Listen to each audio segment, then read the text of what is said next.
The decision has been made. No kids in the classroom for Prince George's County students. Our work is just starting, because there are many different, this is 136,000 student population system. It is the 20th largest system in America. It is refracted with all kinds of economic challenges. The one thing that we must have and we must give to our students, and that is coordinated, shared leadership decision making by all of us who are vested with responsibility for our children. That is the most important thing. And term limits, police defunding, and CB-48. What are their consequences and how will it affect your wallet? Term limits at the legislative level tend to create instability. One, the job of a legislator is not a singular job, it's a collective job that's done over a long period of time. It's time to wake up. I'm Jana Parker, and I'm here with my co-host, Martin Mitchell. Today, we're going to be joined by Prince George's County School Board Chair, Dr. Alvin Thornton, and County Councilman for District 6, Derrick Davis. Dr. Thornton, welcome. The CEO of schools recently announced on July 15th that there will be distance learning for the first 2 quarters of the school year. Do you think that this was a good course of action? I think it reflects the desires of the people, the parents, our elected officials, and the Board of Education. And as chair of the board, I certainly support that decision. Okay.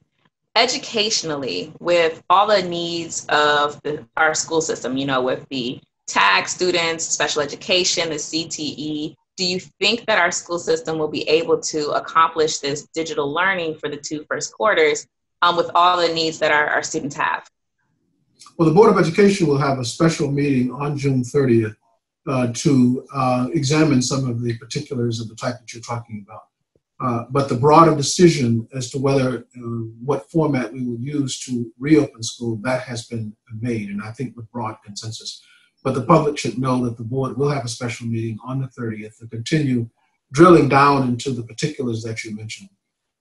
We have learned a lot from the virtual experience that we had since we started in March as to some of the holes, some of the gaps that must be addressed. Students who do not have access to proper technology, students who do not have proper parental support. So those issues will have to be addressed going forward. And the board will certainly be looking at those issues. I know Dr. Golson is. And so we certainly are benefiting from input from the public, letting us know where there are holes, because clearly there are holes in terms of ensuring that all students have equitable access to quality education as we go forward. Well, thank you, Dr. Thornton. We appreciate your leadership. Dr. Thornton, have you heard responses back from the parents, teachers, and students about the reopening decision? And what are some of their concerns, feelings towards this? Well, as I said, I'm very pleased with the team that Dr. Golson pulled together, a large team of people. The public needs to know that it was not just a decision that she recommended to the board without broad input, a team that worked over many, many weeks. Certainly input and suggestions from the state superintendent of schools. We operate in an environment, as we all know, set by the governor, secondarily by the state superintendent of schools, with input from our county executive and council. So Dr. Golson made her recommendation in that environment. And I was because I participated on some of them, the town hall meetings that she held and is still having, getting public input. And so I think one of the things that the public should be very, very appreciative of is the broad level of input that has been given to this decision. And what that means, though, our work is just starting. Because there are many different, this is 136,000 student population system. It is the 20th largest system in America. It is refracted with all kinds of economic challenges, etc. The one thing that we must have and we must give to our students, and that is coordinated, shared leadership decision making by all of us who are vested with the responsibility for our children. And that's for me as chairman of the board, that is the most important thing. How we make decisions on behalf of our children. How we make sure that those who are left behind, they're vulnerable groups that existed before COVID-19. We all know what those vulnerable groups are. Students who have special needs, special education needs. As I said, students who do not have proper parental support at home and community support systems. What COVID-19 does is it allows us to see graphically, in a graphic way, and exposes those inequities, those gaps. And it also gives us an opportunity to come together in an unusual way around addressing those issues. So in a sense, this tragedy is an opportunity for us as a community. Okay, I appreciate it. So on Dr. Golson said on August 31st, we are going to be a one-to-one school system, that we are going straight to that in relation to devices. How exactly will that impact the school system's budget? I mean, how are we going to pay for that? Well, I'm one who always believes that our system is severely underfunded. We just cut our budget by almost $35 million. Even before we cut the budget is severely underfunded. We have a resourcing problem. There's a structural problem that on another program we can talk about. That's one of the reasons I was so supportive of the Kerwin Blueprints, which was a follow-up on the Thornton Bridge to Excellence. And as we deal with the COVID-19 pandemic, the people of Prince George's County need to understand that it is also exposing a resourcing problem. You cut a budget by $35 million, you veto funding for Kerwin, and then you say we're going to have all these special needs that we have to fund as an extension of this pandemic. The public needs to understand we're not just reopening schools, we're also reopening schools in an environment that is resource starved. Now we're going to make it happen, we have no choice, right? But that's going to require a level of togetherness on behalf of our children, an umbrella in this environment of resource shortage, alternative instruction in the pandemic environment. It's going to require us to be together in a way that we historically have not been. And what that means, as far as I'm concerned, I'd like to see a special session of the General Assembly to have, first of all, an override immediately of the vetoed Kerwin money. I'd like to see our senators, Senator Cardin and Senator Van Hollen, immediately work and get a help from the governor to pressure Trump to provide state and local stabilization funding that will close this financial gap. See, these are the issues that we need to, and we need our parents to not only be focused on how we're reopening schools, but the issue I'm talking about. We need federal funding for local and state stabilization. We need an immediate override of the vetoed Kerwin bill by Hogan, so that we can get resources for our school system, because Ms. Parker, as you are asking, this is going to require extra resources to deal with these issues. Thank you. Dr. Thornton, I know the school system, the question I have is, with the 230 school buildings not being in continuous use, because obviously there's going to be distance learning, will the schools be retrofitted with preventative COVID-19 measures, as well as receive much needed maintenance while the kids are not there in school? Well, one of the things I don't do as chairman of the board is get into a certain level of operational details that I always defer to our CEO on. So I'll condition my statement with that. Those are the kinds of things that we expect our CEO to handle. But I will say this, you do raise an issue, and that is an issue of the extent of delayed maintenance for our very aged school buildings. These are the issues at the level of the chairman of the board that I'm concerned about.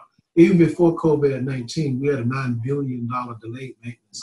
The average age of our schools is over 50 years old. And so these are structural issues that have nothing to do with COVID-19. They're there before and they'll be there afterwards, right? And what that means then is that as our children are away from these older buildings, it does give us an opportunity to do some repairs in them that's much needed while the children are not there. But that's money. You can say you can do the repairs, but you have to have the delayed maintenance funding in order to do that, right? Now, we've issued our facilities maintenance and our CRP budgets, which cannot be properly funded because we don't have the resources. The council can't fund it and the state can't fund it. So these are the details that you are raising when it comes to our kids being away from these buildings for several months. It's a golden opportunity to do things in those buildings that we would not otherwise not be able to do, but you need money to do it. So there are reports, Dr. Thornton, that there won't even be a vaccine for COVID-19 until maybe the summer of next year. Do you foresee our kids going back to school this year at any point with like information like that?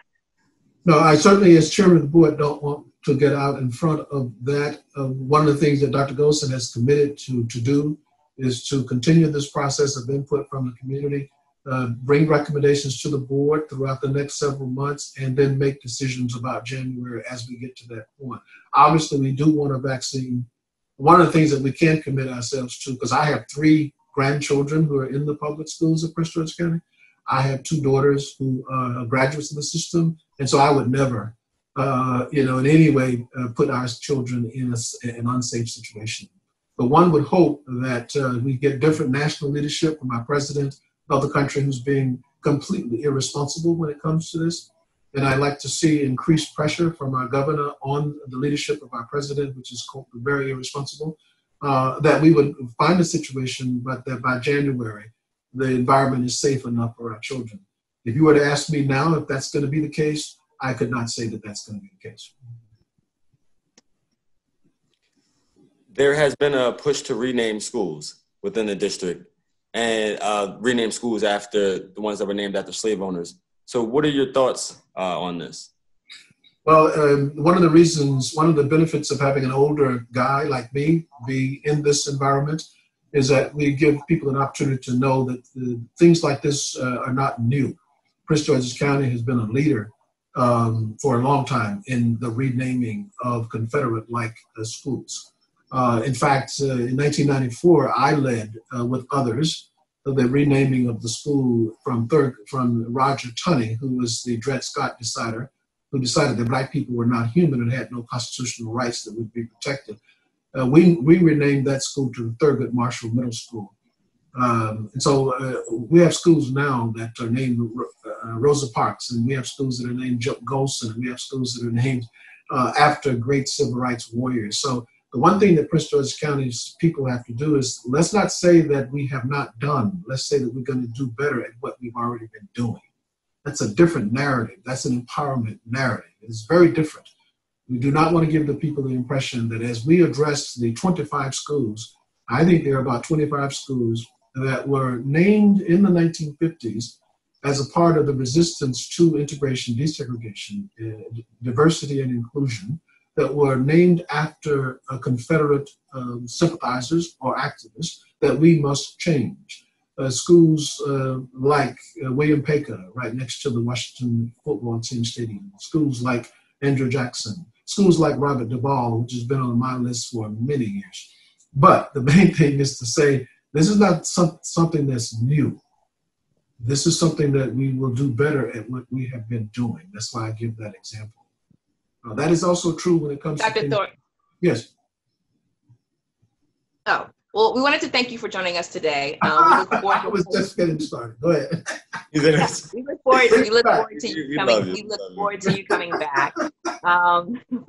So thank you for joining us.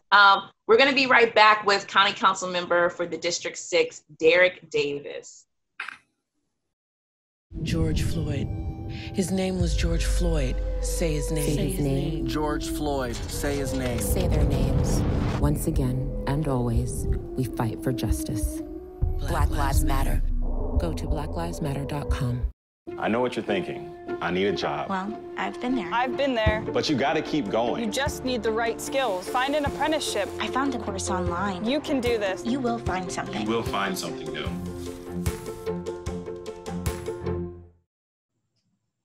Welcome back to Wake Up. We're joined by Prince George's County Council member for District 6, Derrick Davis. Welcome, Councilman Davis. Thank you for having me. Okay. So there's been a grassroots effort around restoring term limits to the county council. What is your position on that? I've never been a proponent of term limits, especially at the legislative branch of government. If you look at the legislative branch of government, whether it's at the federal level, the state level, there are no term limits on your senators, your congressmen, your delegates, or your senators at the state level. And county government mimics the government of your state and your federal governments. So term limits at the legislative level tend to create instability, one. The job of a legislator is not a singular job. It's a collective job that's done over a long period of time.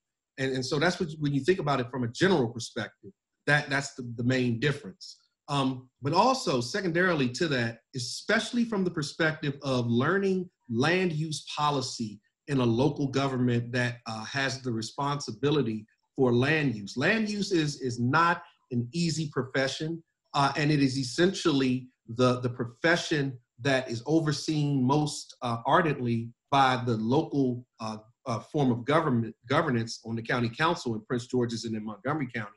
There's a little slight difference.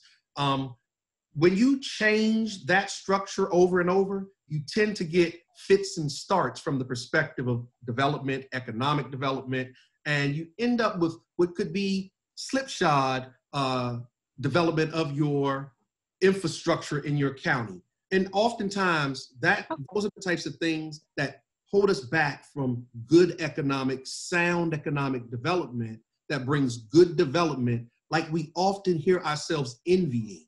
We often envy what's going on in other jurisdictions throughout the region. And don't get me wrong, we are all great partners in the Washington metropolitan region. I'm the chair of the Washington Metropolitan Council of Governments. And I try hard not to envy what somebody is doing in another jurisdiction. I try to find out how they did it, and then I try to make sure we do it a little bit better. And that takes time. Well, I appreciate your input, council member. Just to segue a little bit, how has the county been affected by COVID-19 economically and socially? Well, the economic impact has already decimated our budget. We came in, and when the county executive dropped her budget on the 15th of March, it was already revenue negative at that point. And as a matter of fact, she had to drop a whole new set of budgetary documents on us approximately 2 weeks later that featured about $140 million decrease in revenue projections for fiscal year 21 that we're going into.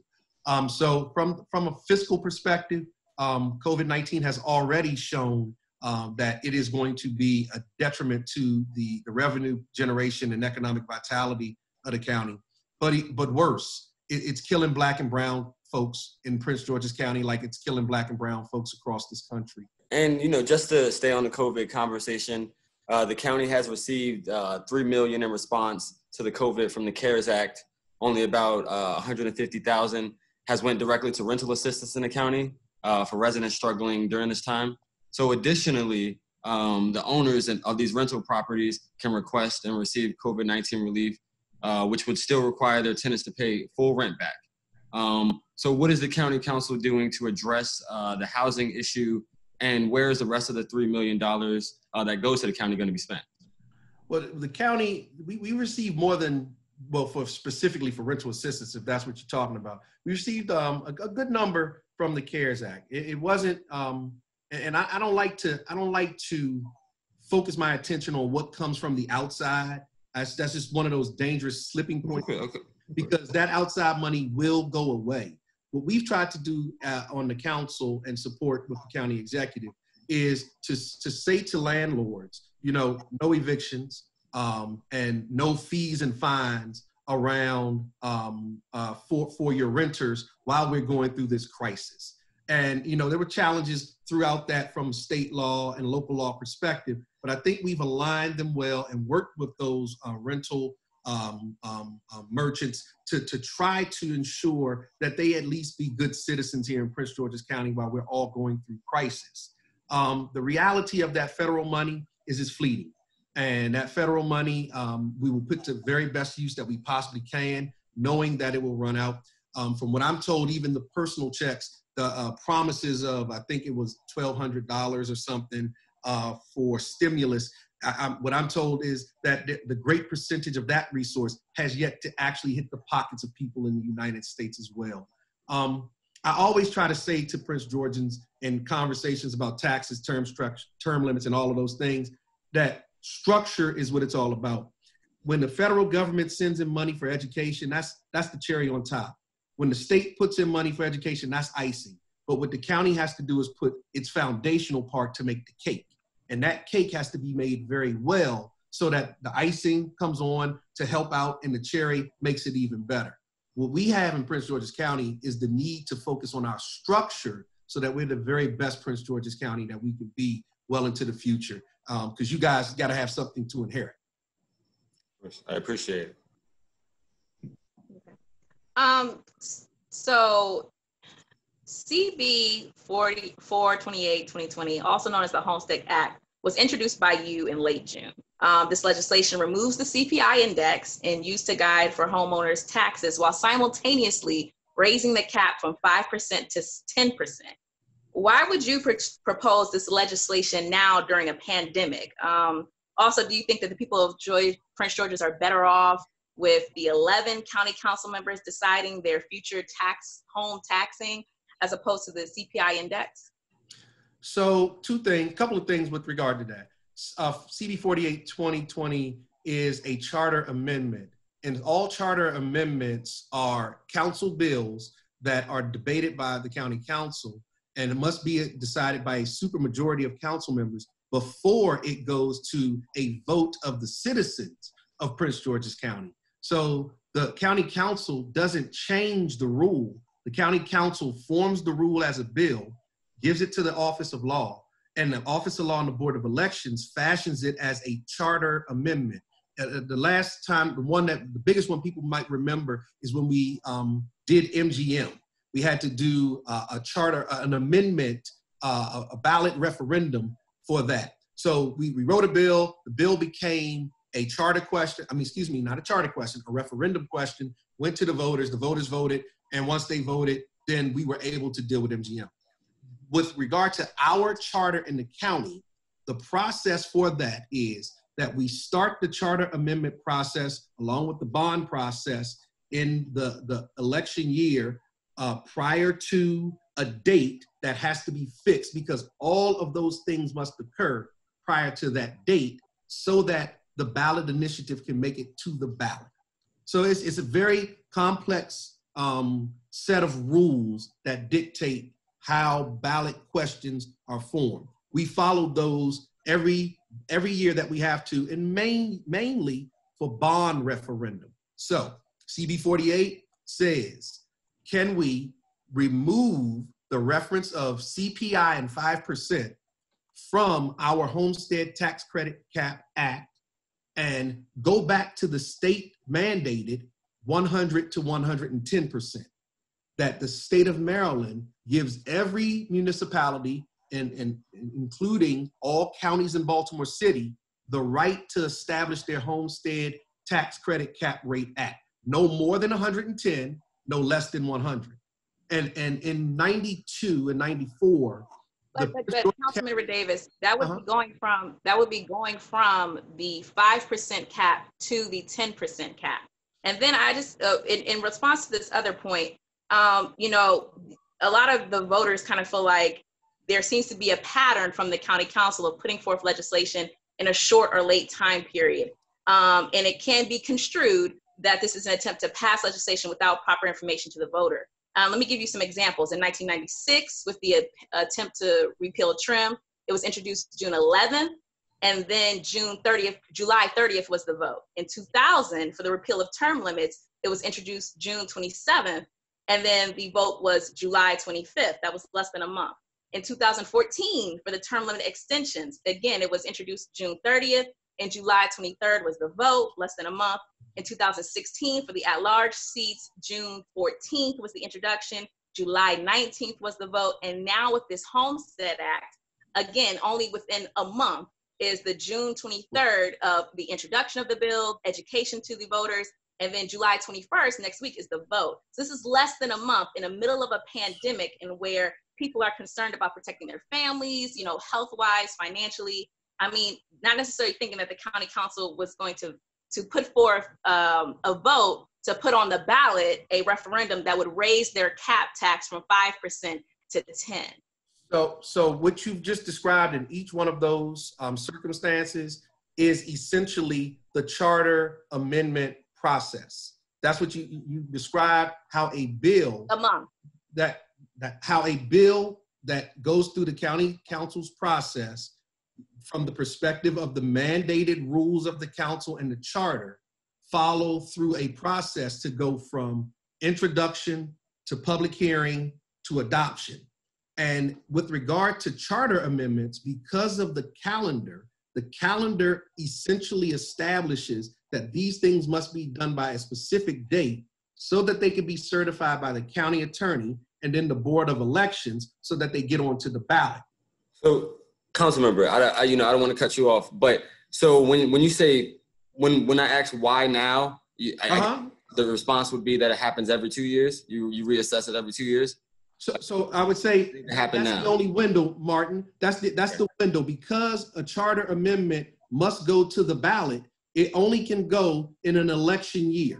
And so in a non-election year, you don't have the opportunity in Prince George's County to change the charter, nor to levy a tax. So essentially with CB-48, which looks at the homestead tax credit cap, it's a charter amendment. And there's question, and it could be questioned at some point, whether or not this is a tax or is this the reduction or increase of a credit around the tax. So we tried to follow all of the rules that were specific to both types of amendment. And that is that the language should be clear and simple, which is why we chose to forward the language as it is articulated in the state constitution, because the state gives all localities the right to have homestead, to have that credit between 100% and 110%. Prince George's County is the only jurisdiction in Maryland that has a cap that is tied to CPI. There are jurisdictions that have a cap tied to 5%. There are those who have it at 10%. There are those who have it at 2%. And they can change that every single year by action of their governing body. Councilmember Davis, thank you so much for joining us today and explaining that bill and term limits. We look forward to having you on the show again. Unfortunately, we're out of time. Oh, come on now. It's a COVID Friday. Come on. I know, right? Look, we can stay for an hour. We look forward to having you again. Thank you so much for joining us. Thank you for coming on to the Wake Up. I'm Jana Parker, and my host is Martin Mitchell as well. Thank you. Thank you. All right, have a good one. Thank you.